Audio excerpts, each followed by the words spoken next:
Halo YouTube, kembali lagi di Auto Story. Di kancah Formula One, Honda tercatat pernah mengharumkan tim yang dipasok mesin pada era 80-an. Hingga saat ini, Honda masihlah sebagai pemasok mesin buat Red Bull yang belum tertandingi. 2 kali di 2 era berbeda, mereka berjaya. Honda selalu membuat Ferrari tak berdaya. Meski Ferrari tercatat sebagai kontestan tertua di ajang jet darat. Dan berbekal prestasi moncer itulah Honda akhirnya membangun proyek supercar NSX. NSX adalah New Supercar dan X-nya itu dalam matematika sebagai simbol unknown variable ya, atau variabel yang tak diketahui. Di Amerika Utara, mobil ini dipasarkan dengan brand Acura, bacanya Acura ya, bukan Acura. Karena orang Jepang sendiri melafalkan dengan Acura. Acura ini merupakan divisi mobil mewah Honda, sedangkan di luar Amerika dijual dengan merek Honda, termasuk di Indonesia yang waktu itu belum masuk secara resmi ya. Tentu saja Honda melakukan itu demi alasan marketing, karena banyak orang Amerika menganggap mobil Jepang termasuk Honda adalah mobil rakyat. Maksudnya mobil Honda tuh mobil yang menyasar segmen menengah ke bawah tepatnya ya. Sedangkan target Honda waktu itu jelas, pengguna Ferrari. Nggak mungkin dong melawan Ferrari dengan menggunakan brand Honda kan. Tentu saja proyek Honda yang membangun NSX ini nggak muluk-muluk ya nggak berlebihan lah ya, tidak seperti yang dilakukan oleh McLaren, karena Honda punya segala fasilitas untuk mendevelop mesin beserta sasis dan sebagainya.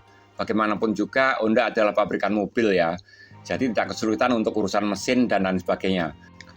Bagaimanapun juga Honda adalah pabrikan mobil, bukan konstruktor di Formula One ya, jadi untuk bodi dan lain-lain itu pengembangan lebih lanjut itu mereka isi lah ya, gampang lah ya. Awal dikenalkan, NSX ini menggunakan mesin 2700 cc naturally aspirated alias tanpa turbo dengan bodi monokok yang terbuat dari aluminium. Waduh, bodinya aja aluminium. Waktu itu salah satu pelopor bodi mobil massal aluminium ya Honda NSX ini. Ferrari pun belum melakukannya ya. Konsep pertama, sejatinya NSX ini dibuat dengan nama HPX atau HPX ya, yang merupakan kependekan dari Honda Pininfarina Experimental. Mereka melibatkan rumah desain Pininfarina dalam pembuatan NSX ini. Makanya nggak heran kalau secara garis desain antara Ferrari Testarossa, Ferrari F40 dan NSX ini punya kemiripan ya, sepintas saja punya kemiripannya. Dari konsep yang tadinya mesin yang akan digunakan 2700 cc, tapi akhirnya pas produksi massal NSX dibekali mesin V6 3000 cc yang all terbuat dari aluminium untuk mendapatkan bobot yang super ringan. Pada zamannya mesin NSX sudah dibekali dengan teknologi VTEC ya. Honda menyediakan 2 macam transmisi pada NSX ini. Yang pertama manual 5 percepatan serta otomatis dengan teknologi Sport Shift 4 speed. Pada generasi pertama mereka menambahkan satu varian lagi yaitu NSX T yang merupakan mobil dengan konfigurasi targa top alias yang atap bisa dibuka. Honda menambahkan kapasitas mesin menjadi 3200 cc pada tahun 1997. Pada tahun 2002 Honda melakukan major facelift atau facelift yang cukup besar ya. Facelift ini terutama menyasar pada headlamp yang semula itu berbentuk pop up. Kini Honda mengganti dengan lampu berteknologi xenon. Sayangnya pada tahun 2005 Honda menghentikan produksi NSX. Lalu terdengar kabar bahwa tahun 2012 bahwa Honda tengah meriset sebuah mobil di lintasan balap. Ada beberapa pihak mengabarkan bahwa itu cikal bakal dari NSX. Yap, dan benar saja. NSX kembali diproduksi pada tahun 2015 sampai sekarang ini.